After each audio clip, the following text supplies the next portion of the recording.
സല്ലല്ലാഹു അലൈഹി വസല്ലം. അള്ളാഹു നമുക്ക് ഈമാൻ നൽകുമാറാകട്ടെ. കാരണം ഇത് പലർക്കും ദഹിക്കാത്ത കാര്യം ഇതൊക്കെ. എൻ്റെ പ്രിയപ്പെട്ടവരെ, കറാമത്തുകളൊക്കെ പറയുമ്പോൾ ഞാനിപ്പോൾ എൻ്റെ പ്രിയപ്പെട്ടവർ ഓരോ കാര്യങ്ങളും നമ്മുടെ അനുഭവങ്ങൾ പലതും പറയണമെന്നുണ്ട്. പക്ഷേ ലൈവായതുകൊണ്ട് ഞാൻ പറയുന്നില്ല. പല കാര്യങ്ങളും നമ്മുടെ ജീവിതത്തിൽ അതൊക്കെ അനുഭവങ്ങൾ ഉണ്ടാകുമ്പോൾ നമ്മൾ ഓരോ മക്ബറുകൾ സിയാറത്ത് ചെയ്യാറുണ്ട്. ഏർവാടിയിൽ പോകാറുണ്ട്, ആറ്റാങ്കരയിൽ പോകാറുണ്ട്, നാഗൂർ പോകാറുണ്ട്, മുത്തുപേട്ടയിൽ പോകാറുണ്ട്. ഇവിടെയൊക്കെ പോകുമ്പോൾ ആ മഹാന്മാരുമായിട്ട് വല്ലാത്ത ഒരു ബന്ധം, അവിടുത്തെ മക്കാമുകളുമായിട്ട് വല്ലാത്തൊരു ബന്ധം, അല്ലാഹു സുബ്ഹാനഹു വ തആല ആ മഹാന്മാരുമായിട്ടുള്ളൊരു ബന്ധം അല്ലാഹു നമുക്ക് നൽകി അനുഗ്രഹിക്കുമാറാകട്ടെ. ഇവിടെ മുത്തുപേട്ടയിൽ ഞാനിങ്ങനെ മുത്തുപേട്ടയിൽ പോകുമ്പോൾ ഇപ്പം അവിടെ ഇന്നലെ 2 ദിവസം മുമ്പ് ഒരു വലിയ കാറ്റ് വരുന്നു. എന്തൊക്കെയായിരുന്നു എൻ്റെ പ്രിയപ്പെട്ടവർ, 2 വർഷം മുമ്പ് ഇതേപോലെ ഒരു കാറ്റ് വന്നപ്പോൾ ഞാൻ നോക്കുമ്പോൾ ഒരു പള്ളിയുടെ മുകളിലുള്ള സീറ്റുകളൊക്കെ അടിച്ചു മാറ്റുക. അപ്പോൾ ചോദിച്ചും പറഞ്ഞ് കഴിഞ്ഞ വർഷം 2 വർഷം മുമ്പ് ഈ കാറ്റ് വന്നപ്പോൾ എല്ലാം പറന്നുപോയി. അപ്പോൾ പറഞ്ഞു ഈ പരിസരത്തുള്ള വീടുകൾ മുഴുവനും, ഏകദേശമുള്ള വീടുകൾ, തെങ്ങുകളൊക്കെ 1 കിലോമീറ്റർ അപ്പുറത്തേക്ക് ഒടിഞ്ഞു പറന്നു പോകുക, വണ്ടികൾ നിർത്തിയിട്ടിരുന്ന വണ്ടികൾ പോലും.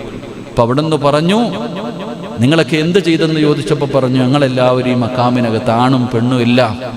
രാത്രി 12 മണി സമയമായപ്പോൾ സുബഹി വരെ, എൻ്റെ പ്രിയപ്പെട്ടവരെ, സുബഹിക്ക് ബാങ്ക് വിളിക്കുന്നത് വരെ എല്ലാവരും ആ മക്ബറയ്ക്കകത്ത്. അപ്പോൾ സേഫ് അവിടാണെന്ന് അവർക്കറിയാം. അതുകൊണ്ടാണ്. കാരണം അവിടെ കിടന്നുറങ്ങുന്നത് സാധാരണ ആളല്ലല്ലോ, അള്ളാഹു ആദരിച്ചവരല്ലേ.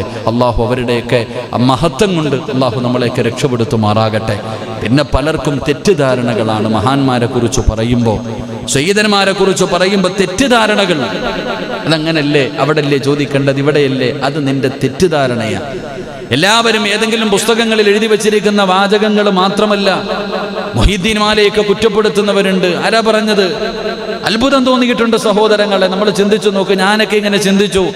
മുഹീദ്ദീൻ ഷെയ്ഖിന്റെ ചരിത്രം വായിച്ചു നോക്കുമ്പോൾ ഇശായിക്ക് എടുത്ത ഒളു കൊണ്ട് എൻ്റെ പ്രിയപ്പെട്ടവരെ സുബഹി നിസ്കരിച്ചു. അത് എത്രയോ കൊല്ലം. മഹാനവറുകൾ ഒറ്റ രാത്രിയിൽ നിന്നുകൊണ്ട് ഖത്തമോദി തീർത്തു എന്ന് ഞാനിങ്ങനെ വായിച്ചപ്പോൾ എനിക്ക് തന്നെ അത്ഭുതം തോന്നിയിട്ടുണ്ട്. എൻ്റെ പ്രിയപ്പെട്ട സഹോദരങ്ങളെ, എനിക്ക് തന്നെ അത്ഭുതം തോന്നിയിട്ടുണ്ട്. പഠിച്ചോനെ, ഇത് ഉൾക്കൊള്ളാൻ പറ്റിയില്ല. ഒറ്റ രാത്രി കൊണ്ട് ഖത്തം തീർക്കാന്ന് വെച്ചാൽ നമ്മളെ കൊണ്ട് പറ്റുമോ? എനിക്കത് ഉൾക്കൊള്ളാൻ കഴിഞ്ഞില്ല. പക്ഷേ എൻ്റെ പ്രിയപ്പെട്ട സഹോദരങ്ങളെ, ഒരു 2 ദിവസം മുമ്പ്, ഒരു 2-3 ദിവസം മുമ്പ് ഞാനിങ്ങനെ പരിശുദ്ധമായ ഖുർആൻ ഒരു ഖത്തം ഓതേണ്ട ആവശ്യം വന്നു. ഞാൻ ഓതിയത് പറഞ്ഞ് അതിൻ്റെ പ്രതിഫലം നഷ്ടപ്പെടുത്തുകയല്ല, അള്ളാഹു കാത്തിരക്ഷിക്കുമാറാകട്ടെ. ഞാൻ വേണമെന്ന് പറഞ്ഞിട്ട് എനിക്കൊരു ഖത്തം തീർക്കേണ്ട ഒരു ആവശ്യമുണ്ടായിരുന്നു. ഞാൻ രാവിലെ ഒരു 10 മണി എനിക്ക് 10:10 ഞാൻ ഓതാനിരുന്നു. കറക്റ്റ് 3 മണിയായപ്പോൾ ഞാൻ 14 ജുസുവോളം ഇരുന്ന് ഓതി. 5.5 മണിക്കൂർ കൊണ്ട് ഞാൻ പരിശുദ്ധമായ ഖുർആൻ നമ്മളെ കൊണ്ട് പറ്റും. എൻ്റെ പ്രിയപ്പെട്ടവരെ, ഞാൻ എൻ്റെ മഹത്വം പറഞ്ഞതല്ല. ആ ഒരു 5-5.5 മണിക്കൂർ കൊണ്ട് ഖുർആനിൻ്റെ പകുതിയോളം 13.25 ജുസുവോളം എനിക്ക് ഓതി തീർക്കാൻ കഴിഞ്ഞു. അപ്പം ഞാൻ ചിന്തിച്ചു, ഒരു രാത്രി കൊണ്ട് വേണമെങ്കിൽ 2 ഖത്തം തീർക്കാൻ പറ്റും. നമ്മൾ സാധുക്കളായ ജാഹിലുകളായ ഒരു വിവരവും ഇല്ലാത്ത നമുക്കോതാൻ പറ്റിയിരുന്നെങ്കിൽ അള്ളാഹുവിൻ്റെ വലിയകൾ, ഉലിയാക്കന്മാർ, അവർക്കൊക്കെ ഓതാൻ കഴിയും സഹോദരങ്ങളെ. പക്ഷെ നമ്മളവരെ മനസ്സിലാക്കേണ്ട രീതിയിൽ മനസ്സിലാക്കുന്നില്ല. അത് ജീവിതത്തിൽ അനുഭവങ്ങൾ വരുമ്പോഴേ നമുക്കൊരു മനസ്സിലാക്കാൻ കഴിയൂ. അള്ളാഹു നമുക്ക് ഈമാൻ നൽകുമാറാകട്ടെ.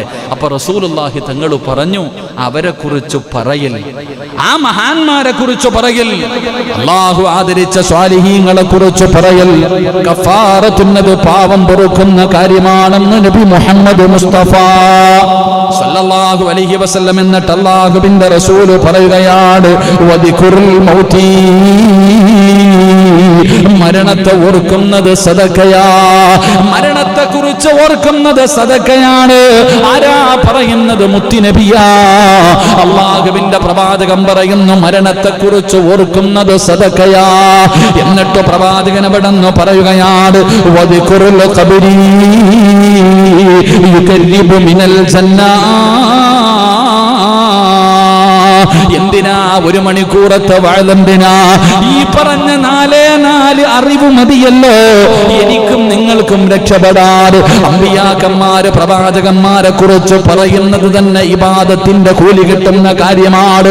അള്ളാഹു ആദരിച്ച മഹാന്മാരുണ്ടല്ലോ, അത് സയ്യിദന്മാരാകട്ടെ, പണ്ഡിതന്മാരാകട്ടെ, ഈ നാട്ടിലെ ഏതെങ്കിലും അള്ളാഹു ആദരിച്ച നല്ല നല്ല അത്തമാര്, അപ്പമാര്, ഉപ്പമാര്, എത്രയോ നല്ലവരുണ്ടല്ലോ.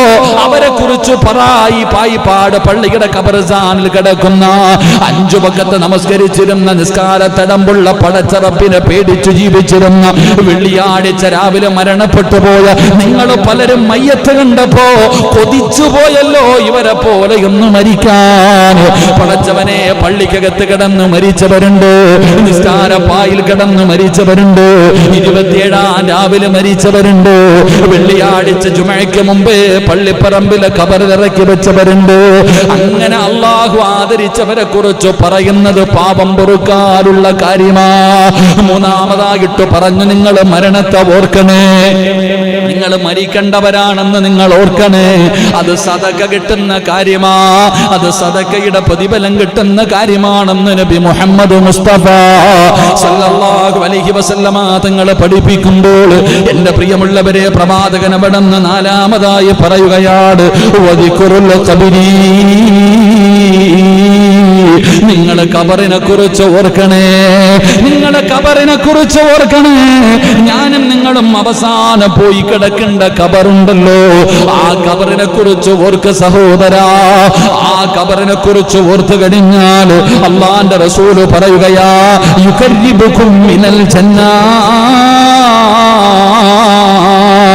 പള്ളിപ്പറമ്പിലെ ഖബറിനെ കുറിച്ച് ഓർത്താ അത് സ്വർഗത്തിലേക്ക് നിന്നെ അടുപ്പിക്കുമെന്ന് നബി മുഹമ്മദ് മുസ്തഫ സല്ലല്ലാഹു അലൈഹി വസല്ലമ തങ്ങൾ പറയുകയാണ്. അത് സ്വർഗത്തിലേക്ക് അടുപ്പിക്കുന്ന കാര്യമാണ്. ഖബറിനെ കുറിച്ച് ഓർക്കുന്നവന്റെ ഹൃദയത്തിൽ വല്ലാത്ത മാറ്റമാ.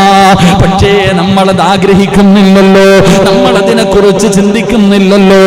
അല്ലാഹുവിന്റെ റസൂൽ അതുകൊണ്ടാണ് പറഞ്ഞത്, ഇസ്നതാനി യക്റമുഹുമാ ഇബ്നു ആദം, ആദമ സന്തതികൾക്ക് 2 കാര്യം വെറുപ്പാണ്. അല്ലാഹുവിന്റെ റസൂലാണ് പറയുന്നത്. അബൂ ഹുറൈറ റളിയല്ലാഹു തആല അൻഹു റിപ്പോർട്ട് ചെയ്യുന്ന ഹദീസ്, 2 കാര്യം ആദമിന്റെ മക്കൾക്ക് ഇഷ്ടമില്ലാത്ത കാര്യമാ. ഈ പറയുന്ന എനിക്കും ഇഷ്ടമില്ല, കേൾക്കുന്ന നിങ്ങൾക്കും ഇഷ്ടമില്ല. നമുക്ക് ഇഷ്ടപ്പെടാത്ത 2 കാര്യങ്ങളുണ്ട്. അതിലെ ഒരു കാര്യം എന്തെന്നറിയുമോ? റസൂലുള്ളാഹി പറയുകയാ,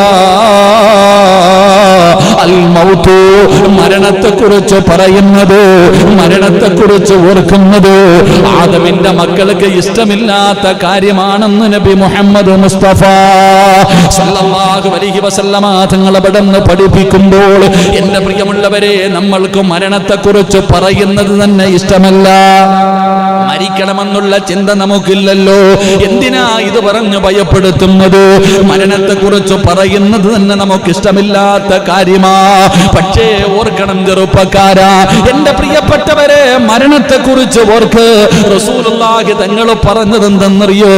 ആയിഷാ ബീവി റളിയല്ലാഹു തആല അൻഹ പറയുകയാ, അല്ലാഹുവിന്റെ പ്രവാചകൻ മസ്ജിദ് നബവിക്കകത്തിരുന്ന തന്റെ പ്രിയപ്പെട്ട സ്വഹാബത്തിനോട് അല്ലാഹുവിന്റെ ദീനിന് വേണ്ടി പോരാടി വീരമൃത്യം വരിച്ച ഒരു ശുഹദാ ഉണ്ടല്ലോ, അല്ലാഹുവിന്റെ ബദരീങ്ങൾ ഉണ്ടല്ലോ. ആ ശുഹദാക്കൾക്ക് അല്ലാഹു കൊടുക്കുന്ന 7 പ്രതിഫലം എണ്ണി എണ്ണി പറഞ്ഞു കൊടുക്കുകയാ. അല്ലാഹുവിന്റെ റസൂൽ അവർക്ക് ലഭിക്കുന്ന പ്രതിഫലത്തെ കുറിച്ച് പറഞ്ഞു കൊടുത്തിട്ട് തന്റെ വീടിന്റെ അകത്തേക്ക് കടന്നു വന്നപ്പോ തന്റെ പ്രിയപ്പെട്ട ഭാര്യ മഹദി ആയിഷ ബീബി റളിയല്ലാഹു തആല അൻഹ ചോദിക്കുകയാണ്, യാ റസൂലല്ലാഹ്, അല്ലാഹുവിന്റെ നബിയേ, ഞങ്ങൾക്ക് യുദ്ധത്തിന് പോകാൻ കഴിയില്ലല്ലോ, ഞങ്ങൾ പെണ്ണുങ്ങളാണല്ലോ, ഞങ്ങൾക്ക് ഷഹീദാകാൻ കഴിയില്ലല്ലോ.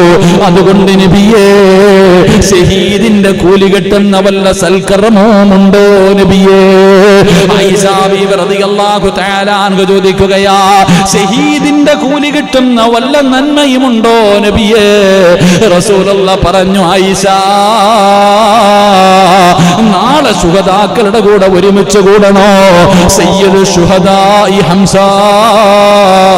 ഹംസ റളിയല്ലാഹു തആല അൻഹു മുതൽ ഒരുപാട് സ്വഹാബത്ത് ഷഹീദായല്ലോ, ഒരുപാട് ശുഹദാക്കളുണ്ടല്ലോ.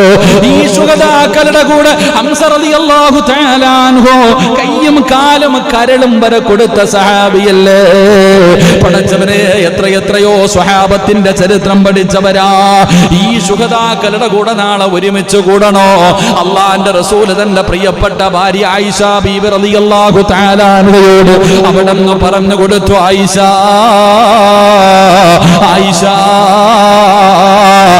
ആൾക്കാർക്കെങ്കിലും നാളെ ശുഹദാക്കളുടെ കൂടെ ഒരുമിച്ച് കൂടണോ? ഒന്നാമതായിട്ട് പ്രവാചകൻ പറഞ്ഞു കൊടുത്തു, ഒരു ദിവസം നീ 20 പ്രാവശ്യം രാവിലെ ഉറക്കത്തിൽ നിന്ന് എഴുന്നേറ്റത് മുതൽ പാതിരാത്രി കിടപ്പറയിലേക്ക് പോയി കിടന്നുറങ്ങുന്നതിന് മുമ്പ് 20 പ്രാവശ്യം നീ ചിന്തിക്കണം, അല്ലാഹുവേ ഞാൻ മരിച്ചു പോകുമല്ലോ അല്ലാ, ഞാനും മരിച്ചു പോകുമല്ലോ അല്ലാ. 20 പ്രാവശ്യം ഓർക്കാൻ നമ്മളെ കൊണ്ടാരെ കൊണ്ടാ കഴിയുക? 20 പോയിട്ട് ഒരു പ്രാവശ്യമെങ്കിലും ഈ ദുനിയാവിന്റെ തൊടിക്ക് മുകളിലൂടെ ഞാനും നിങ്ങളും നടക്കുന്നല്ലോ. ഒരു വട്ടമെങ്കിലും നീ പള്ളിപ്പറമ്പിലേക്ക് പോകേണ്ടവനാണെന്നുള്ള ഓർമ്മ വന്ന 5 നേരം നിസ്കരിക്കാൻ ഈ പായിപ്പാട് പള്ളി തികയില്ലല്ലോ. ഈ പായിപ്പാടിന്റെ പരിസരത്തുള്ള ചെറുപ്പക്കാര്, ഈ നാട്ടിലെ മുസ്ലിമീങ്ങൾ, അല്ലാഹുവേ ഞാൻ മരിക്കേണ്ടവനാണെന്നുള്ള ഓർമ്മയുണ്ടായിരുന്നെങ്കിൽ 20 പ്രാവശ്യം ഓർക്കണ്ട, ഒരേ ഒരു പ്രാവശ്യം ആ ഓർമ്മയുണ്ടായിരുന്നെങ്കിൽ മുസമ്മിൽ ഉസ്താദ് തൊണ്ട പൊട്ടികെട്ട് വിളിക്കുന്നു, ഹയ്യ അലസ് സ്വലാ, ഹയ്യ അലൽ ഫലാഹ്, വിജയത്തിലേക്ക് വാ. ഇത് വിളിക്കുന്നത് അള്ളയല്ലേ, ഇത് വിളിക്കുന്നത് പടച്ചറബല്ലേ. ആ വിളിക്ക് ഈ പള്ളി തികയുമായിരുന്നോ സഹോദരാ? പടച്ചറബേ, വിഷമങ്ങൾ തോന്നാറുണ്ട് എന്റെ പ്രിയപ്പെട്ടവരെ. നമസ്കാരങ്ങൾ നടക്കുമ്പോ കയ്യിലെണ്ണാവുന്നവര് മാത്രം ഇന്ന് അസർ നമസ്കാരത്തിന്റെ സമയമെത്തിയപ്പോ അത്ഭുതമായി പോയി പടച്ചവര്. പാങ്ക് വിളിച്ചിട്ട് ഇഖാമത്ത് കൊടുക്കാൻ ഒരാളെ കാത്തു നിൽക്കുകയാ. അല്ലാഹു നമുക്ക് ഈമാൻ തരുമാറാകട്ടെ. ഇഷ്ടപ്പെടൂല, അല്ലാഹു ഈമാൻ തരുമാറാകട്ടെ. എടാ, ഒരു ദിവസം 20 പ്രാവശ്യം അല്ലാഹുവേ ഞാൻ മരിച്ചു പോകുമെന്ന് ചിന്തിക്കുന്നവന് നാളെ ഷഹീദിന്റെ കൂലി ശുഹദാക്കളുടെ കൂടെ ഒരുമിച്ച് കൂടും. 20 വേണ്ടായിരുന്നു, ഒരു വട്ടം ഓർമ്മയുണ്ടെങ്കിൽ ഈ ഗതി വരുമോ? നിങ്ങളാരെയും കുറ്റപ്പെടുത്തിയതല്ല, നിങ്ങളാരും നിസ്കരിക്കാത്തവരെന്നല്ല. ഞാൻ ഇന്ന് നോക്കുമ്പോ ഇവിടെ ഈ മെഷീൻ ഇട്ടത് കാരണം ബാങ്ക് കൊടുത്തത് കേട്ടില്ല. കഥക തുറന്നപ്പോൾ മുസമ്മിലിസ്ത കറങ്ങ ഇഖാമത്ത് കൊടുക്കാൻ ഒരാളില്ല, ഞാൻ ആരായി പോയില്ലോ. അതിപ്പോഴങ്ങാണ്ടൊരു പാവപ്പെട്ടൻ കയറി വന്നു. അതുകൊണ്ടാ അല്ലാഹു അഅലം. നിങ്ങൾ ചിന്തിക്ക്, മരിക്കേണ്ടവനാണെന്നുള്ള ഓർമ്മയുണ്ടായിരുന്നെങ്കിൽ കേരളത്തിലെ പള്ളിക്കകത്ത് ഇല്ല. ഇങ്ങനെ നടക്ക്. ഒരു ദിവസം ഇതിനകത്ത് നിന്നെ കൊണ്ടുപോക്കും, അന്നറിയാം. അല്ലാഹു കാത്തിരക്ഷിക്കുമാറാകട്ടെ. കൊണ്ടുപോക്കുമല്ലോ പടച്ചവൻ ഒരു ദിവസം. എത്ര കോടി നടക്കുന്നവനാണെങ്കിലും എത്ര സമയമില്ല അല്ലേ? പള്ളിക്കകത്ത് കയറി നിസ്കരിക്കാൻ സമയമില്ല, ഒന്നിനും സമയമില്ല. തിരക്കിക്കോ. അത് അല്ല നിനക്ക് തന്നിരിക്കുന്ന ശിക്ഷയാ, നിന്റെ ജോലി പള്ളിപ്പറമ്പിൽ പോകുന്നവരെ തീരൂല. നിന്റെ തിരക്ക് ഒരു കാലത്തും തീരൂല. ആ തിരക്ക് നിനക്ക് അല്ല തന്നിരിക്കുന്ന പണിഷ്മെന്റാ. ഈ മിസിയം കറങ്ങുന്നത് പോലെ നിന്റെ ആയുസല്ല കറക്കും. ഒരിക്കലും നിന്റെ ഈ ജോലി തീരൂല. ഒരിക്കലും തീരാത്ത ജോലി. എന്റെ പ്രിയപ്പെട്ട സഹോദരങ്ങളെ, ഒന്ന് ചിന്തിച്ചു നോക്ക്, നമ്മൾ എവിടെ എത്തിയെന്ന്, നമ്മൾ എവിടെ പോയി, നമ്മുടെ അവസ്ഥയെ കുറിച്ച് ഓർക്കുന്നില്ല. പള്ളിപ്പറമ്പിലെ ഖബറിന്റെ അകത്ത് കടയും തുറന്നിട്ടിരിക്ക, കച്ചവടക്കാരെല്ലാം അല്ലാഹുവേ നിസ്കരിക്കാൻ പോയാ. എടാ പഹയ, ചിന്തിക്കടാ. നീ അള്ളാന്റെ ഖുർആൻ എടുത്ത് വായിച്ചു നോക്കാത്തതെന്തേ? നീ കിടന്ന് പള്ളിക്കകത്ത് കയറാതെ ഈ കിടന്ന് പരക്കം പായുന്നല്ലോ. നിസ്കാരം പള്ളിയുടെ മുന്നിൽ പോയാലും കേറുന്നില്ലല്ലോ നമസ്കരിക്കാൻ. എന്താ ചിന്തിക്കുന്നത്? അല്ലാഹുവേ ഞാൻ പോയി കഴിഞ്ഞാൽ അല്ലാഹ് എന്റെ ജോലി പോയി, എന്റെ ശമ്പളം പോയി, എന്റെ പൈസ പോയി, എന്റെ ഭാര്യക്കാര് ചെറുവിന് കൊടുക്കും, എന്റെ മക്കൾക്കടാ അല്ലാഹ് കൊടുക്കൂടാ. എന്റെ പൊന്നാര സഹോദരങ്ങളോട് പറയുന്ന അല്ല കൊടുക്കും. അല്ലയല്ലേ പറഞ്ഞത് കൊടുക്കാന്ന്? അല്ലയാണ് പറയുന്നത്. സൂറത്തു ത്വാഹ, അല്ലാഹുവിന്റെ പരിശുദ്ധമായ ഖുർആൻ പറയുന്നു. അവിടുന്ന് പരിശുദ്ധമായ ഖുർആൻ സൂറത്തു ത്വാഹയിലൂടെ അല്ലാഹു പറയുകയാ, 5 നേരം നമസ്കരിക്കുന്ന മനുഷ്യനുണ്ടല്ലോ, അവന് ഞാനാണ് പ്രതിഫലം കൊടുക്കുന്നത്. അവിടുന്ന് പറയുകയാണ്, 5 നേരം ആരാണോ നമസ്കരിക്കുന്നത്, തന്റെ കുടുംബക്കാരെ കൊണ്ട് നമസ്കരിപ്പിക്കുന്നത്, ആ നമസ്കരിക്കുന്നവന് അല്ലാഹു കൊടുക്കാമെന്ന് പറഞ്ഞ 1ാമത്തെ പ്രതിഫലം അല്ലാഹുവിന്റെ വിശുദ്ധമായ ഖുർആൻ പറയുന്നു. അല്ലാഹുവിന്റെ പരിശുദ്ധമായ ഖുർആൻ അവിടുന്ന് പറയുകയാ, അതാ നമസ്കരിക്കുന്ന മനുഷ്യനുണ്ടല്ലോ, ആ നമസ്കരിക്കുന്ന മനുഷ്യന് മരിക്കുന്ന കാലം വരെ ഞാൻ ഭക്ഷണം കൊടുക്കുമെന്ന് അല്ലാഹുവിന്റെ വിശുദ്ധ ഖുർആൻ. 1ാമത്തെ പ്രതിഫലം അല്ലാഹ് പറയുകയാ, 5 നേരം ആരാണോ നമസ്കരിക്കുന്നത്, ആ നമസ്കരിക്കുന്നവന് ഞാൻ തരും ഭക്ഷണം മരിക്കുന്ന കാലം വരെ. അവിടെ നിന്ന് പരിശുദ്ധമായ ഖുർആൻ ഓർമ്മപ്പെടുത്തുന്നു, സൂറത്തു ത്വാഹ അവിടെ നിന്ന് പറഞ്ഞു തരുന്നു, നിനക്ക് മരിക്കുന്ന കാലം വരെ ഞാൻ തരും ഭക്ഷണം, നീ പേടിക്കണ്ട. എന്നിട്ട് അല്ലാഹ് പറയുക, നമ്മൾ അല്ലാഹ്ക്ക് അറിയാം, നമ്മൾ ഉടനെ മുടന്ത ന്യായം ചോദിക്കുമെന്ന് അല്ലാഹ്ക്ക് അറിയാം. അതുകൊണ്ട് അല്ലാഹ് പറയുക, എടാ നീയല്ല ഭക്ഷണം ഉണ്ടാക്കുന്നവൻ, റാസിക്ക് നീയല്ല, ഞാനാ. അല്ലാഹ് പറയുന്നു, റിസ്ക് തരുന്നവൻ ഞാനാ, നീയല്ല. നിനക്ക് റിസ്ക് തരുന്നവൻ ഞാനാ, ഞാൻ തരും നിനക്ക്. നീ ഈ നിസ്കരിക്കാത്തത് ഈ പൈസയുടെ പേരിൽ, ഈ ഭക്ഷണത്തിന്റെ പേരിലാണെങ്കിൽ അതല്ല മോനെ, ഞാൻ തരാം. മരിക്കുന്ന കാലം വരെ നിനക്ക് തിന്നാനുള്ള ഭക്ഷണം നീ പള്ളിക്കകത്ത് കയറി നിസ്കരിക്കുക. അള്ളാഹു ഭാഗ്യം തരുമാറാകട്ടെ, അള്ളാഹ് ഭാഗ്യം തരുമാറാകട്ടെ. എന്താ വിശ്വസിക്കാൻ മടിയുണ്ടോ? വിശ്വസിക്കാൻ മടിയുണ്ടോ? ഏതാ മുസമ്മിൽ ഉസ്താദ് ആയത്തിനെ മറന്നുപോയി. അള്ളാഹു ഓർമ്മ നൽകി അനുഗ്രഹിക്കുമാറാകട്ടെ. ഏതായിരുന്നു? മുറുബിസ്വല അള്ളാഹുവിൻ്റെ ഒരു 3 സ്വലാത്ത് പറഞ്ഞ സ്വല്ലല്ലാഹു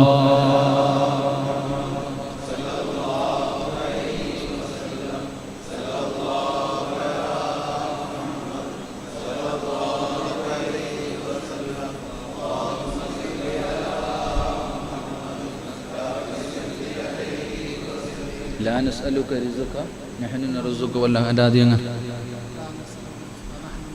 അള്ളാന്റെ പരിശുദ്ധമായ ഖുർആൻ പറയുന്നുണ്ട്, ലാ നസ്അലുക റിസ്ഖ നഹ്നു നർസുഖു വൽആഖിബത്തു ലിത്തഖ്വ. വിശുദ്ധ ഖുർആൻ സൂറത്ത് താഹ എടുത്ത് നോക്ക്, 132 ആയത്തെന്നാണെന്ന് തോന്നുന്നു എൻ്റെ ഓർമ്മ. അല്ലാഹ് പറയാ, നിങ്ങൾക്ക് ഈമാൻ ഉണ്ടെങ്കിൽ വിശ്വസിക്കുക. അല്ലാഹ് പറഞ്ഞു, ഞാൻ തരും ഭക്ഷണം നിനക്കും നിന്റെ കുടുംബത്തിനും. എന്ത് ചെയ്താൽ മതി?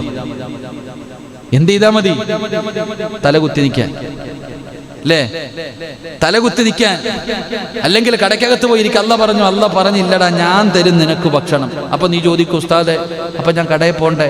എനിക്കെന്താ? എന്നാൽ നിന്റെ ഈമാൻ പോലെ ഇരിക്കും. ആരോഗ്യം ഉണ്ടെങ്കിലല്ലേ കടയിൽ പോവാ.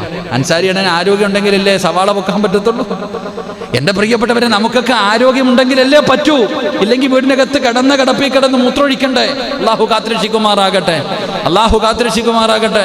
ഷിഹാബുക്ക കടയിൽ കച്ചവടം ഉണ്ടാവണമെങ്കിൽ പള്ളി കയറണ്ടേ?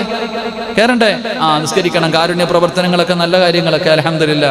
അദ്ദേഹത്തിന്റെ പ്രിയപ്പെട്ട ഉമ്മ ഇല്ലേ, ഉമ്മ മരണപ്പെട്ടു പോയി. അള്ളാഹു ആ ഉമ്മയുടെ ഖബറിടം അള്ളാഹു വിശാലമാക്കി കൊടുക്കുമാറാകട്ടെ, അള്ളാഹു സ്വർഗ്ഗ പൂങ്കാവനമാക്കി കൊടുക്കുമാറാകട്ടെ. അള്ളാഹു അദ്ദേഹത്തിന്റെ മുഖത്ത് കാണുന്ന ഒരു പുഞ്ചിരി അള്ളാഹു എപ്പോഴും നിലനിർത്തി കൊടുക്കുമാറാകട്ടെ. എൻ്റെ പ്രിയപ്പെട്ട സഹോദരങ്ങളെ, നിസ്കരിച്ചു കഴിഞ്ഞാൽ എല്ലാം പുറകിൽ വരും, പിന്നെ ഒന്നും പേടിക്കണ്ട.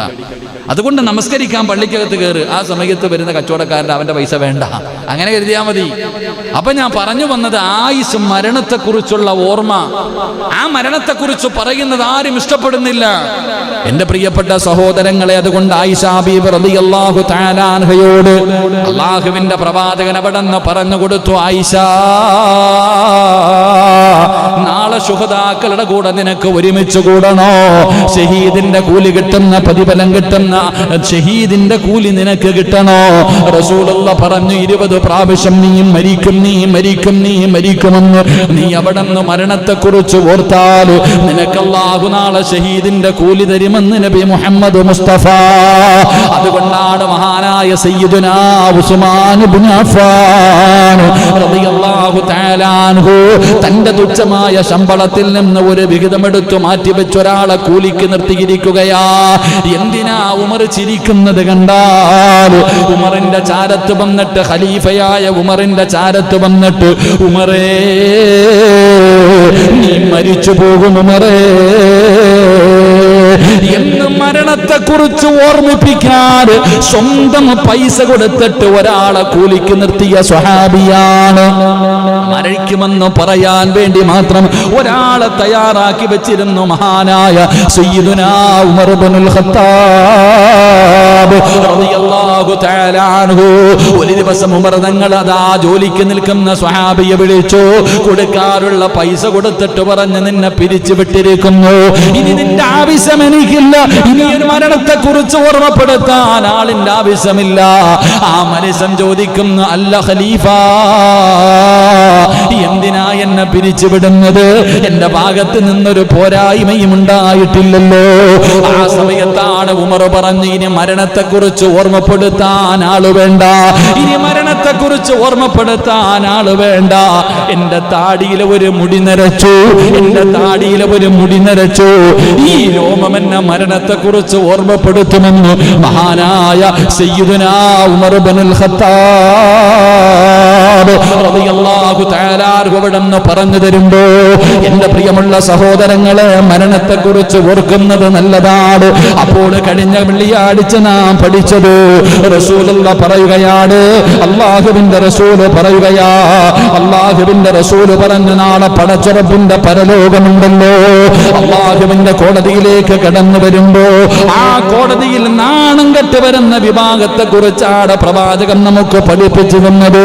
അവര് നാളെ പടച്ചറപ്പിന്റെ പരലോകത്തിലെ വൃത്തികെട്ടവരാണ്, അല്ലാഹുവിന്റെ കോടതിയിലെ ഏറ്റവും മോശമായവരാണ്. അവര് അല്ലാഹുവേ നാണം കെട്ട് നിന്നരായി നിസാരന്മാരായി നാളെ പടച്ചറപ്പിന്റെ കോടതിയിലേക്ക് കടന്നു വരുന്ന ഒന്നാമത്തെ വിഭാഗം ആരെന്നറിയോ?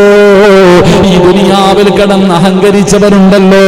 അല്ലാഹുവേ, അഹങ്കാരികൾ നാളെ പടച്ചറപ്പിന്റെ കോടതിയിലേക്ക് കടന്നു വരുന്നത് ഉറുമ്പിന്റെ രൂപത്തിലാണ്.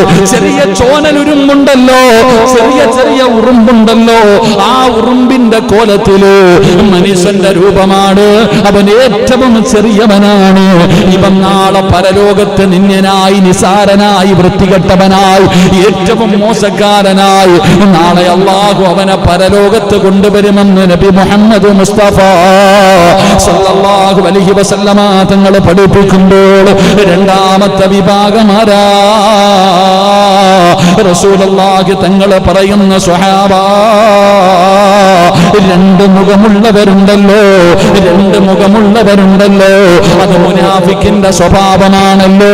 കൂട്ടത്തിൽ കൂടുമ്പോൾ എല്ലാ കാര്യങ്ങൾക്കും കൂടെ കാണും, മാറിക്കഴിഞ്ഞ കുളം കലക്കുന്നവനുണ്ടല്ലോ. അവൻ നാളെ പടച്ചറപ്പിന്റെ പരലോകത്തിലെ വൃത്തികെട്ടവനാ. അവനെ കണ്ടാ തന്നെ തിരിച്ചറിയാ, അവനെ കണ്ടാ തന്നെ തിരിച്ചറിയാ അവൻ മോശക്കാരുടെ കൂട്ടത്തിലാണെന്ന് നബി മുഹമ്മദ് മുസ്തഫ സല്ലല്ലാഹു അലൈഹി വസല്ലമ തങ്ങൾ പറയുമ്പോൾ മൂന്നാമത്തെ വിഭാഗം ആരെന്നറിയുമോ? അല്ലാഹു ഒരു ഉത്തരവാദിത്വം കൊടുത്തു, അല്ലാഹു ഒരു അധികാരം കൊടുത്തു. ആ കൊടുത്ത അധികാരത്തിൽ വീഴ്ച വരുത്തുന്നവരുണ്ടല്ലോ. അല്ലാഹു എന്തെങ്കിലും ഒരു അധികാരം കൊടുത്തു, അത് പള്ളിയുടെ പ്രസിഡന്റ് ആകട്ടെ, സെക്രട്ടറി ആകട്ടെ, ഖത്തീബാകട്ടെ, നിങ്ങൾ ഓരോരുത്തരും വീടിന്റെ ഭരണാധികാരികളാണ്.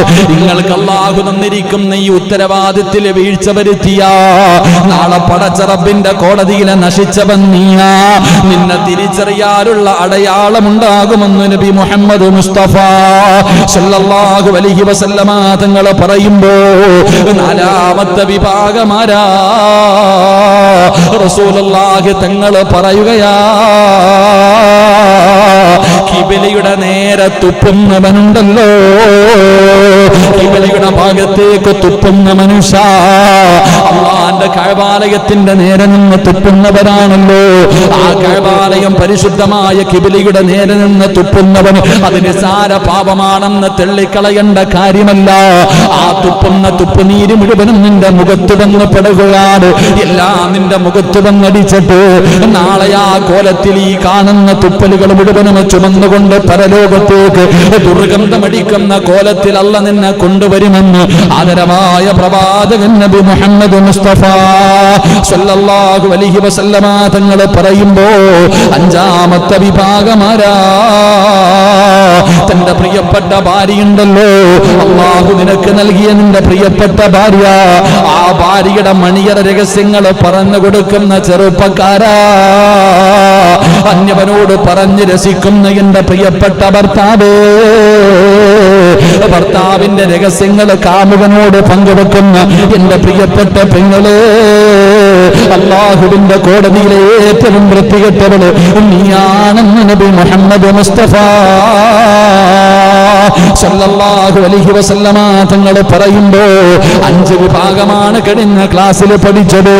ഇനി 5 വിഭാഗം കൂടെയുണ്ട്. അല്ലാഹു ഈ കൂട്ടത്തിൽ നിന്ന് നമ്മളെ കാത്തുരക്ഷിക്കുമാറാകട്ടെ, അല്ലാഹു നമ്മളെ കാത്തുരക്ഷിക്കുമാറാകട്ടെ. ആറാമത്തെ വിഭാഗമാരാ? 5 വിഭാഗം. ഒന്ന് പറ, ഒന്ന് അഹങ്കാരം, അല്ലാഹു കാത്തുരക്ഷിക്കുമാറാകട്ടെ. രണ്ട് മുഖം. അതിനൊരു നാടൻ ഭാഷയുണ്ട്, മൈക്കി വെച്ച് പറയാൻ പറ്റാത്തതുകൊണ്ട് ഞാൻ പറയണില്ല. ഈ രണ്ട് മുഖമുള്ളവർക്ക് നമ്മുടെ നാടിൽ നാടൻ പേരൊന്നുണ്ട്, അത് ഞാൻ പറയണില്ല, കാരണം പള്ളിയാ. അള്ളാഹു കാത്തിരക്ഷിക്കുമാറാകട്ടെ. കൂടെ കൂടി അളിയൻ്റെ കൂടെ നിന്നിട്ടെല്ലാം അല്ല പിന്നെ പള്ളി അൽഹംദുലില്ലാ നല്ലതാ വലുതാ മറ്റേതാ മറിച്ചതാ അങ്ങോട്ട് മാറിയിട്ട് പിന്നെ എനിക്ക് വേറെ പണിയില്ല. എന്റെ പ്രിയപ്പെട്ട സഹോദരങ്ങൾ, ദുൽ വജ്ഹൈൻ, രണ്ട് മുഖമുള്ളവൻ, അള്ളാഹു കാത്തിരക്ഷിക്കുമാറാകട്ടെ. മൂന്നാമതായിട്ട് പ്രവാചകൻ സല്ലല്ലാഹു അലൈഹി വസല്ലമ തങ്ങൾ പറഞ്ഞു, അള്ളാഹു ഒരു അധികാരം കൊടുത്തു, ഒരു അംഗീകാരം കൊടുത്തു, ഒരു ഉത്തരവാദിത്തം അള്ളാഹു ഏൽപ്പിച്ചു. ആ ഉത്തരവാദിത്തത്തിൽ വിട്ടുവീഴ്ച, ആ ഉത്തരവാദിത്തത്തിൽ പിഴവുകൾ വരുത്തുക, ന്യൂനതകൾ ചെയ്യുക. അള്ളാഹുവെ പടച്ചോൻ എനിക്കൊരു ഉത്തരവാദിത്വം അള്ളാഹു ഏൽപ്പിച്ചിരിക്കുക. ജമാഅത്തിന്റെ പ്രസിഡന്റ് എന്ന് പറഞ്ഞാൽ അത് അള്ളാഹു തന്നിരിക്കുന്ന അധികാരമാ, അള്ളാഹു നൽകിയിരിക്കുന്ന ഒരു അർഹതയുള്ള അംഗീകാരമാ. ആ അംഗീകാരം നിങ്ങൾ സൂക്ഷിച്ചാൽ നിങ്ങൾ രക്ഷപ്പെടും, സ്വർഗത്തിൽ പോകും. ആര് കൊണ്ടുപോകും? പള്ളി. പെണ്ണും പിള്ളേ മക്കളൊന്നും വേണ്ട. പള്ളിയുടെ ജമാഅത്തിന്റെ സെക്രട്ടറിയും പ്രസിഡന്റൊക്കെ അള്ളാഹു നിങ്ങൾക്ക് നൽകിയിരിക്കുന്ന ഒരു വലിയ അംഗീകാരമാണ് ജമാഅത്തിന്റെ പ്രസിഡന്റ്, സെക്രട്ടറി എന്നൊക്കെ ഉള്ളത്.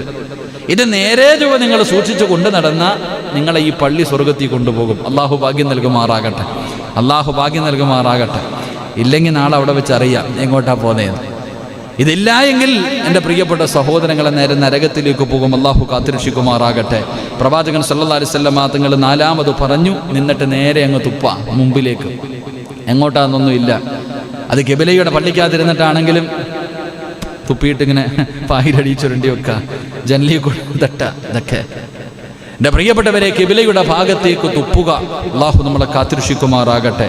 അഞ്ചാമത്തെ കാര്യം, രണ്ട് ഭാര്യമാരുണ്ട് അല്ല, അഞ്ചാമത്തെ കാര്യം എൻ്റെ പ്രിയപ്പെട്ടവരെ, ഭാര്യയുടെ രഹസ്യങ്ങളൊക്കെ കടത്തിടയിൽ ഇരുന്നിട്ട് ചർച്ച ചെയ്യുക.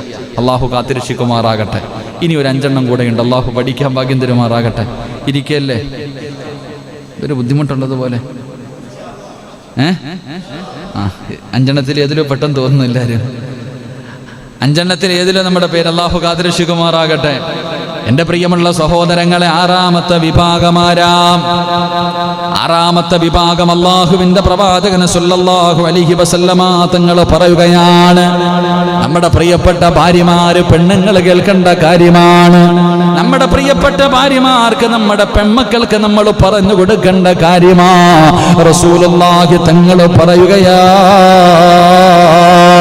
അള്ളാഹുവിന്റെ പ്രവാചകൻ അവിടെന്ന് പറയുകയായിരുന്നു, മുത്തുനബി അവിടെന്ന് പറഞ്ഞു, തന്റെ സമുദായമുണ്ടല്ലോ, ജാഹിലിയ്യ കാലഘട്ടത്തിലെ 4 ചടങ്ങുകളെ കുറിച്ച് അള്ളാഹുവിന്റെ പ്രവാചകൻ അവിടെന്ന് പറയുകയാണ്.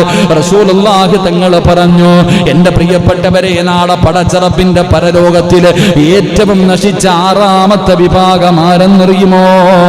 റസൂലുള്ളാഹി തങ്ങൾ പറയുന്നു, സ്വഹാബാ,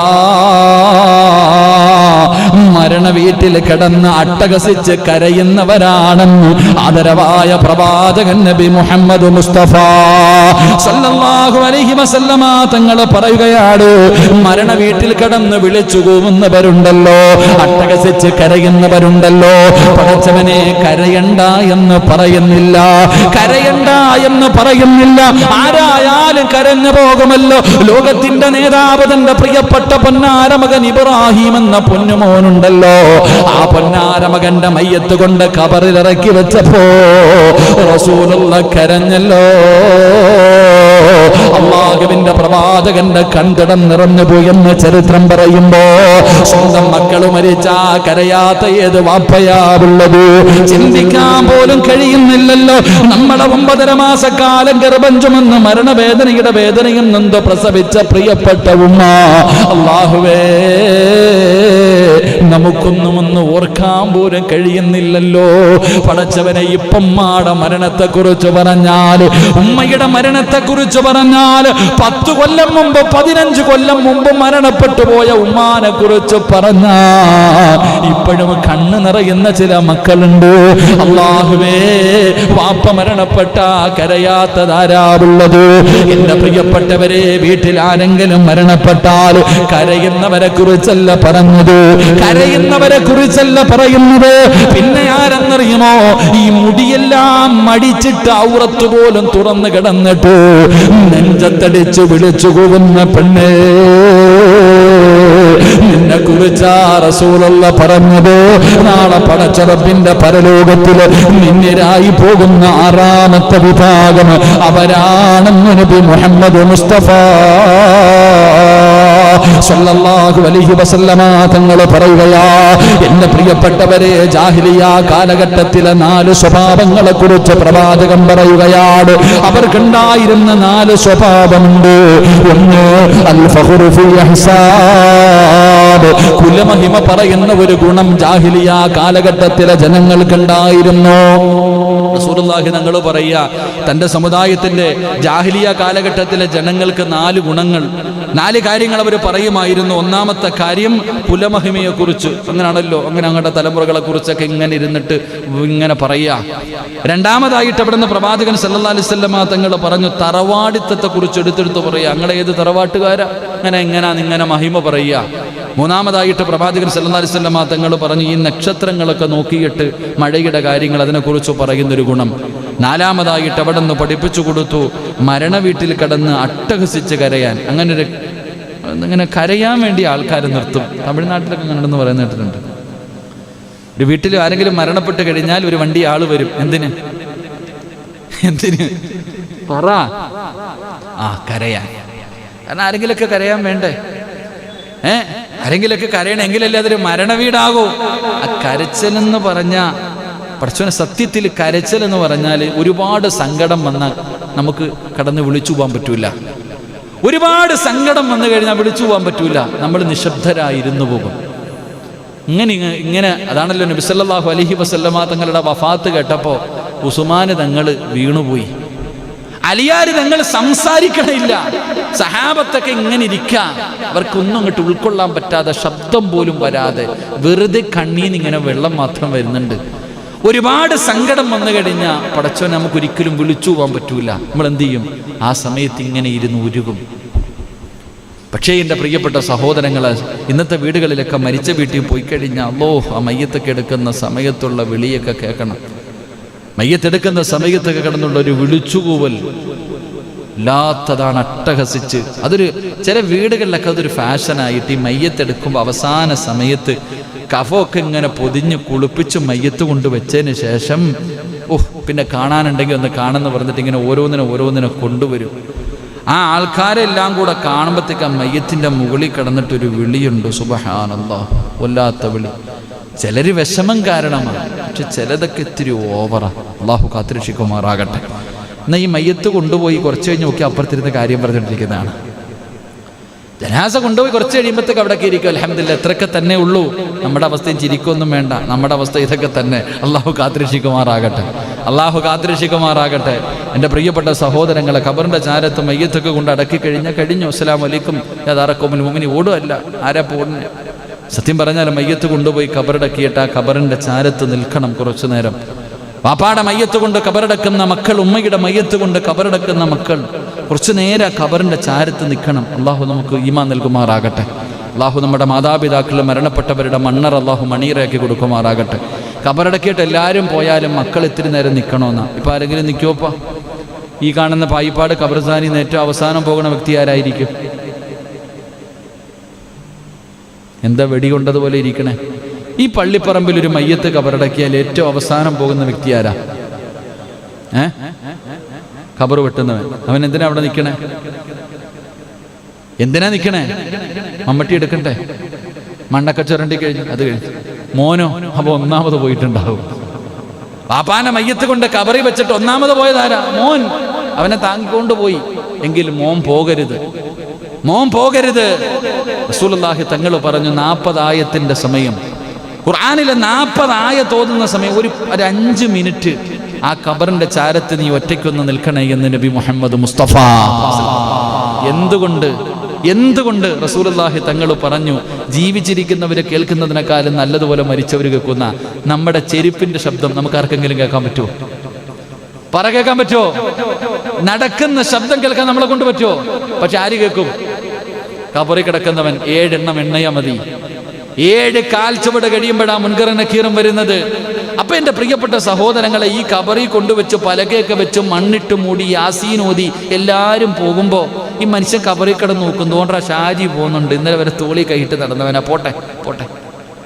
അങ്ങനെ ഓരോ ആൾക്കാരിങ്ങനെ പോകുമ്പോൾ എൻ്റെ കൂട്ടുകാരൻ പോയി, എൻ്റെ അയൽവാസി പോയി, എൻ്റെ ചങ്ക എന്ന് പറഞ്ഞവൻ പോയി, എൻ്റെ മരുമോൻ പോയി, എല്ലാവരും ഇങ്ങനെ പോയി. അപ്പോൾ ഓരോ മനുഷ്യനും ഇങ്ങനെ പോകുന്നത് ഇയാൾ കബറിൽ കിടന്ന് കാണുക. അൽഹംദുലില്ലാ, എല്ലാവരും പോയാലും എൻ്റെ മോൻ പോയില്ലല്ലോ. കബറിൽ കൊണ്ടുവന്ന് എന്നെ ഇട്ടിട്ട് പോണവരൊക്കെ പോട്ടെ, എൻ്റെ മോൻ ഇവിടെ നിന്നല്ലോ. അൽഹംദുലില്ലാ. എൻ്റെ പ്രിയപ്പെട്ടവരെ, ഒന്നാമത്തെ മനുഷ്യൻ അവൻ്റെ 7 ചുവട്ടടി അങ്ങോട്ട് മാറിയാലുടൻ അതാ മുങ്കറും നക്കീർ എന്ന് പറയുന്ന 2 മലക്കുകൾ കബറിലേക്ക് ഇറങ്ങി വരുമെന്ന് നബി മുഹമ്മദ് മുസ്തഫ. അവര് കബറിന്റെ അകത്ത് അങ്ങോട്ട് വന്നിട്ട് നമ്മളെല്ലാം അവിടെ നിൽക്കുക, നമ്മളെല്ലാവരും വെള്ളം ഒഴിച്ചിട്ട് അവിടെ നിൽക്കുക.